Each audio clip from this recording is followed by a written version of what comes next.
everybody. Welcome to today's Cafecito Power Break. And I'm so excited to have our dear friend and guest here, Maria Jimenez. Thank you so much for joining us today in this important topic that I know that you're so passionate about on how to build empowering strategic networks. So, not just any network, but very intentional. And this is, I think, something very important because we don't realize the importance of building our networks with a clear objective in mind. So that truly helps us. So would love to start just by welcoming you today for being here with us today and sharing with us, like, why is it important to build strategic networks and what does it really mean to you?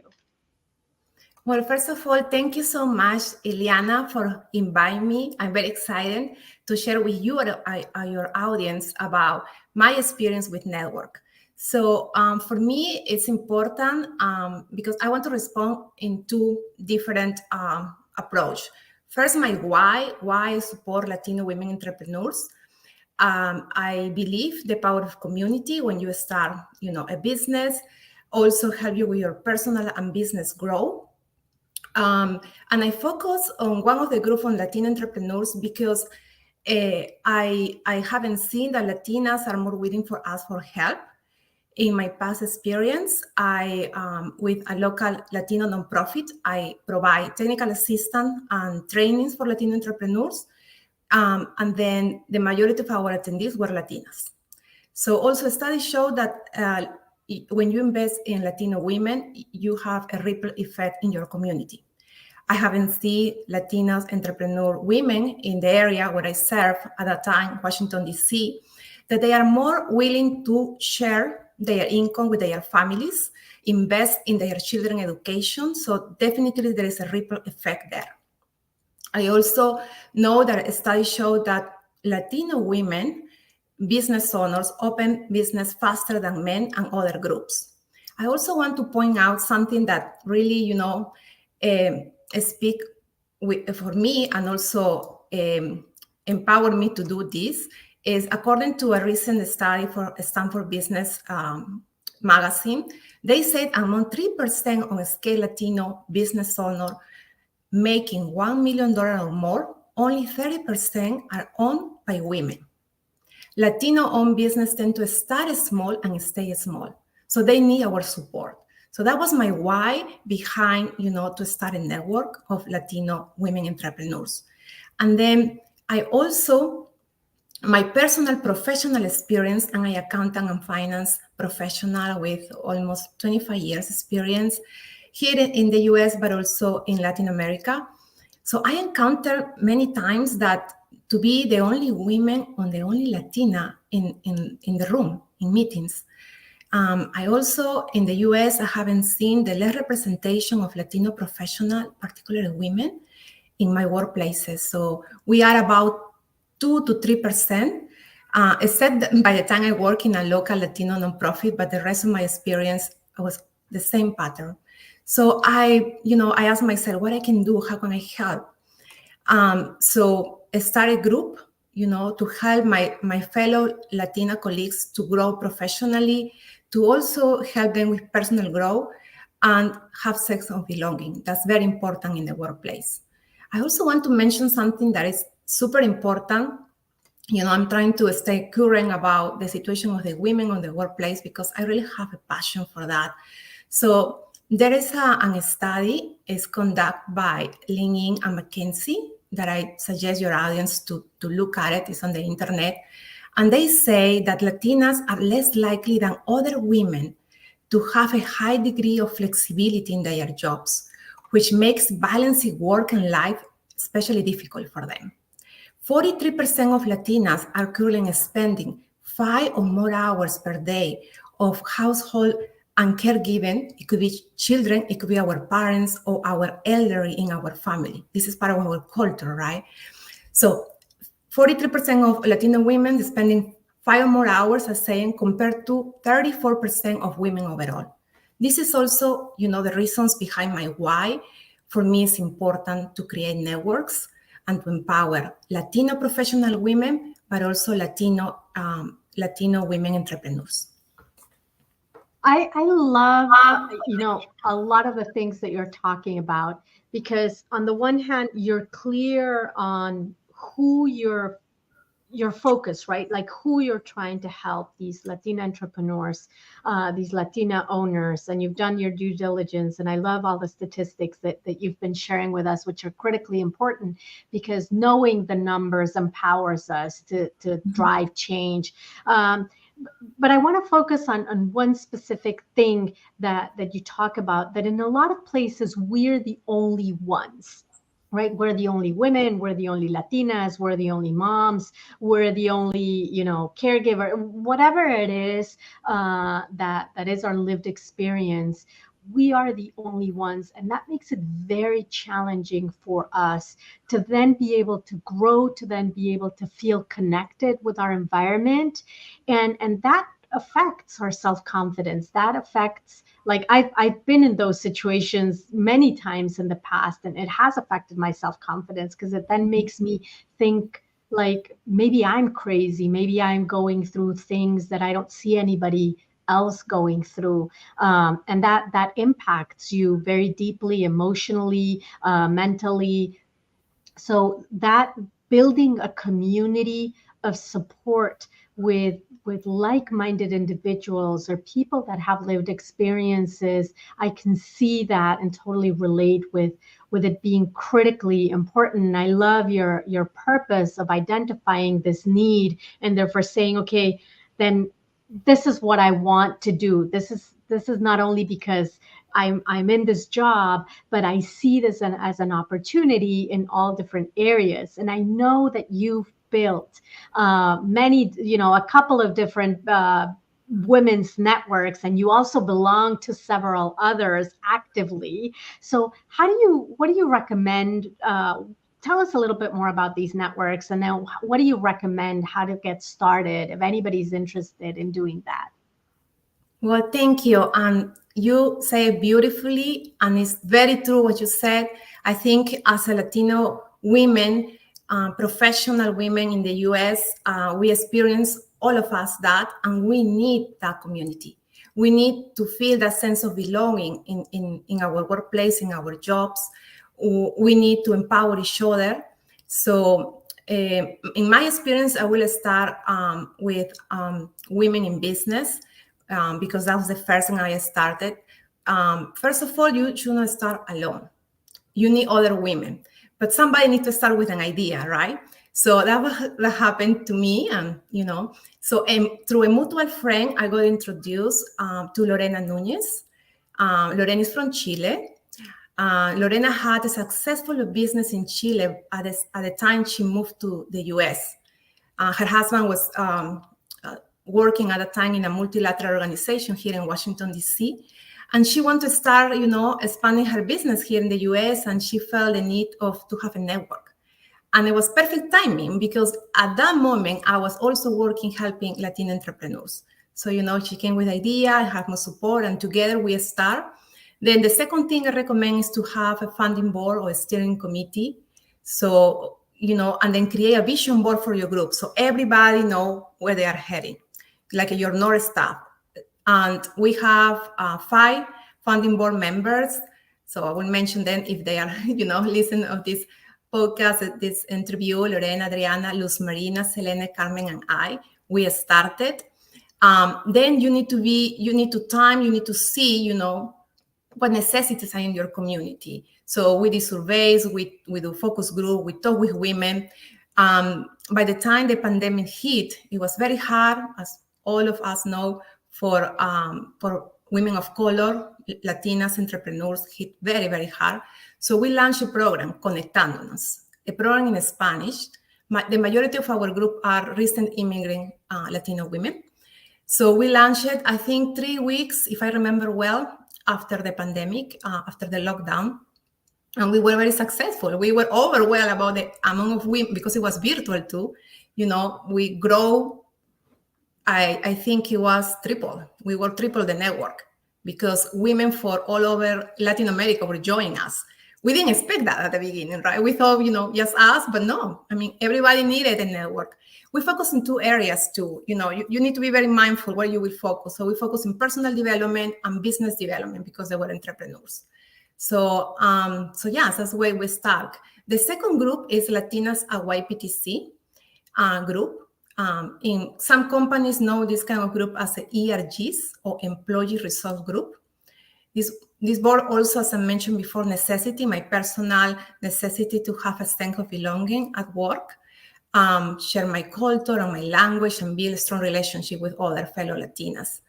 I also not doing alone. I have a co-leader, Lisette Herrera. Lisette, for example, she feels that Latinas at YPTC give her the opportunity to share professional interests with other Latinas, celebrate our achievement too, and a contribution that we do to the company, in this case YPTC, and to our profession. So it's very important that we need to be also planning what we want to do, so we create a vision board for the group. We work in five main areas. We create a community, a safe space for all of us. We support each other through education, webinars, workshops. We want also to be the voice of the Latinas at YPTC. We want to continue to be a strong advocate for DEI, which is very important for our community. And we believe that empower comes from empathy. And I also believe that, you need to exercise empathy. And this kind of group gives the opportunity also to exercise empathy. It's amazing things that you can do when you are in a group setting, in a community. I also, I wanted to tell your audience about my participation in other network. I am a proud member of Women of Alpha. Alpha is the Association of Latino Professionals for America. Women of Alpha is a program that is led by our chair, Lynette Perez. And our mission is that we are dedicated to the success of Latinas through leadership, development, networking, mentoring, sponsorship opportunities. And our goal is to empower and encourage Latinas to reach their full potential and become trailblazers in their industry.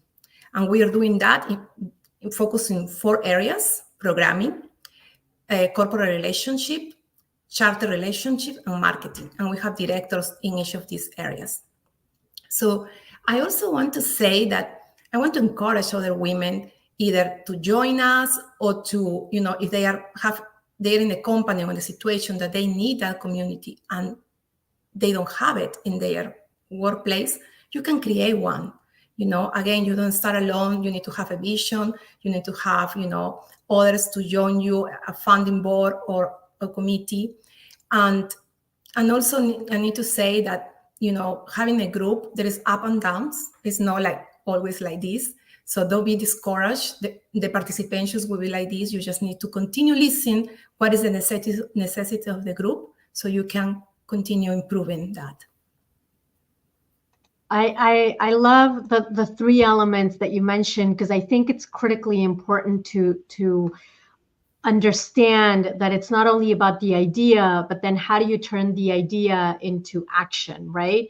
So sharing that idea with somebody and a group of people, the steering committee, and that vision board, to ensuring that we're all going into the same direction. I love that, you calling out those 3 points.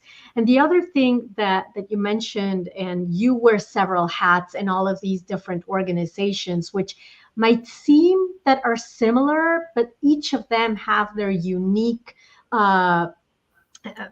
the thing that brings people together, the unique offering, the unique, perspective, things like that. And I think that's important for us to consider, for those of us that are already in organizations, and then for those in our audience that have just started to think about, oh, maybe I need a network, that you don't only have to belong to one and that's it. Like, you can belong to many, because you're going to get a lot out of being in different organizations. You'll be able to expand your network in a more significant way, in a more meaningful way, as long as you're aligned with that vision, with that mission, with what each of these organizations are trying to accomplish. So thank you so much for for sharing that. And you've said since the beginning, and we've sort of talked about, how important this is, to having this strategic network is to feel empowered and to build in our self-confidence. And many of us have been, in our careers, in that high moment where we feel like we can take on the world, and then something happens and we go into that low moment where we can't, we feel lost, we feel like nobody understands us, like we're not in a good place, and our confidence sort of goes out the window. We're definitely not empowered. So from your experience, or from your expertise building these different organizations, how does having a strategic network help us when we're on those down moments in our life, where our confidence is not at its best, and we need sort of that pick me up to get back on track? Thank you. Thank you. And I want to also to highlight, because I totally agree with you, you mentioned the importance to belong to other networks. I want to highlight that for our audience, that is very important. And you also led, an extraordinary network, United Latinas, and they are doing, sorry, they are doing webinars, workshops, and this live, every Wednesday. So I encourage people to just join. There are other also national networks, women networks in the US that you can join as well. I will mention that at the end as a resources for all of you. Okay, answer your question. So to help someone build self-confidence and empower them, definitely in a setting of community, you can do that, because you have all of these women coming together, willing to support each other. And also, I don't remember if I mentioned before, but it's good to have a balance between ask and give. And I learned that in another network I belonged several years ago. It was a network of social innovators here in Washington, D.C. And they have that, you ask something, but at the same time you give. And sometimes people say, but I don't know how to give. You can do something as simple as, I can review your resume before your interview, or I can help you, with a connection. Whatever it is, you can do it. So support each other, have a balance between ask and give. You can also, get your goals in a team, supported by other women. We also tend as a women celebrate each other, uplift each other. So that's also very important for self-confidence. And then another thing is that I haven't seen it many times is when you see other women doing that thing or having that role or that job, and that you are afraid of, then you might think, well, if she can do it, I can do it. And you get empowered to do it. And you have a community to support you. So those are very important points. Now, some of us are extroverts. I'm definitely not. I'm an introvert. And we know that half and half of the population land on one or on the other, or we navigate. And it can be very overwhelming if you're an introvert to then step into these spaces. I remember at the beginning when I was told, like, you need to go out and network and go into these organizations. And I just felt like, no, that's not me. Like, I'm going to feel awkward and I'm just going to feel lost. So how do you start? How do you engage on this very important, journey and way of connecting with other people when somebody is an introvert? Do you have any recommendations? Great question.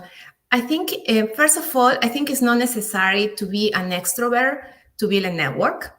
I think that's perhaps a myth. But you can, as an introvert, you can create a specific network choosing a topic that interests in you. You can also work, as I mentioned before, don't do it alone, as a team with a close friend or colleague that you trust.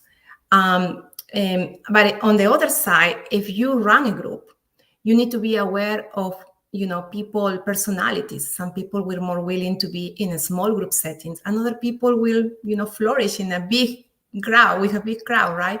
So you need to be very mindful to create safe space for everybody. Extroverts, introverts. Having a small meeting groups will help, and because people will feel more comfortable sometimes in that small group settings as well. I think that's critically important to understand our audience and to understand our members and who we're trying to bring together and what their needs are, so that we can then, make sure that we cater whatever we do to those needs. I think that's important. Now, we are in a digital world. I mean, we're currently doing this through Yes. because of technology, right? And I think technology has come in and shifted dramatically the way we're able to connect with each other, and accelerated these networkings opportunities. How has technology and social media helped either you or your organization to be able to grow? That's a great question too, because yes, technology helps a lot, helps to spread the network faster and farther. I mentioned before the example about our Conectándonos program. By the way, Conectándonos is connecting in Spanish. We in Women in Business, for example, we use Facebook, we use Instagram. We also have a private Facebook page for our members and a WhatsApp group. Latinas Away PTC, we are all in Microsoft Teams. So for everything, message, resources, sharing resources, and our meetings. Women of Alpha, we also, all the social media platforms, Facebook, LinkedIn, we use WhatsApp, we use Google for our meetings, and definitely, you grow as a network hand in hand with the technology. So technology really helps us a lot. And as you mentioned, we are now connecting now with many women, perhaps all around the country because of the technology. So it's wonderful. And not only now, right? Because this is recorded live and it's staying both in our YouTube, in our website, in our Facebook, and in our LinkedIn accounts. And people, we see that they're constantly coming back and reviewing past cafecitos. Obviously, I'm sure they're going to review this one because we have so many great, nuggets of wisdom by all of our guests like you, that you might not always be able to attend something live, but be able to then rewatch it in some other time. So definitely, I think we need to embrace technology in that way for our own needs and to be able to build our stronger networks. We're coming to the end of this. I feel like we could continue to have this conversation for you to share so many other nuggets. Any final words? Well, first of all, thank you. This was, very nice speaking with you, your audience. So I want to just invite everybody that are going to the Alpha Convention. I know in your network you have many Alpha members. So I want to let them know that YPTC, your part-time controller, will be presenting 2 workshops in August 21st and August 23rd. We will have a panel that is part of the Women of Alpha track, Career Path to the Nonprofit Sector. And we will have a workshop on Nonprofit Boards 101 on Wednesday, 23rd at 3:30. All the Latinas Away PTC will be presenting, so I'm very excited for that. And also, we have events and workshops that Women of Alpha are doing during the whole 3 days of the convention. So we will have on Monday a workshop, Having It All Your Way, Career, Family, and Life. That will be very interesting for all of us. And on Wednesday, we will talk about salary transparency. We want to empower women of Alpha to be leaders in negotiations. So will be Wednesday, August 23rd at 8:30. We'll have a luncheon on Tuesday, an information session on Monday, and a morning session on Wednesday. So it will be a lot of events. You please, if you have any questions, you can just reach out to me or any of the Women of Alpha members. And finally, I want to mention that Women in Business are having a reencuentro, a gathering together after, pandemic, our first in-person event. So we are very excited. It will be on Friday, August 25th at 7 p.m. And then I want to mention resources for all of you that are interested about networks or Latino networks, in the U.S. There is a network and also a great resource for women in the workplace, LinkedIn. They have circles and they have, if you want to start a group, you can follow. They have guidance and materials. You have Women Together. It's a leadership institute that was run by Elian Fisher. I belonged to that network for a few years before the pandemic. You have Elevate Network. You have United Latinas too. So there is a lot there. So don't only belong to one network, as Ileana was saying. Just explore different networks. You will learn always something. Yes, so. Awesome, awesome. I love all of that. And you and I both belong to Alpha. So if anybody, we're actually going to be doing our Cafecito live during Alpha convention as well. Because we are, right, like sister networks in a way, just supporting the same mission of elevating all of us Latinos to be able to get to that leadership position. From a United Latinas perspective, we have several events coming up. We have our Latina Speaker Circle event that's happening for all of you who are speakers or who want to become a speaker. We have our Circles event happening on August 17th. You can find the registration on our website at unitedlatinas.com in events. And then we also have an incredible workshop to build your power with Brenda Terry, and that's called From Limitations to Liberation, where we're going to be reprogramming our mindset through tapping. So I definitely highly recommend for you to attend that one. That's also happening virtually on August 22nd at 6 p.m. And then for those of you that are members, we're having our members mentoring circle also happening in August at the end on August 29th. And we're going to be doing several activities to support each other, to flash mentor, to do some flash mentoring, because we always need that. There's always a challenge that we can ask and get support from this incredible community. So don't miss on those. And then we have our Hispanic Heritage Month event, a conference happening on October 12th. So mark your calendars. You can already register. Registrations are open on our website if you go to unitedlatinas.com/events. And we have many more coming. So join us, be a part of this vibrant community. Thank you, Maria, for being a part of this vibrant community and for sharing your knowledge, your network with all of us so that we can continue to build and support each other. Thank you so Thank you. much. Thank you for having me. I enjoy talking to you so much. And see you in San Antonio at the Alpha Yes, Convention. absolutely. See you in San Antonio, whoever is in Alpha in a couple of weeks. So if not, have a wonderful rest of your day and see you next week. Have a See good you. one. Thank you.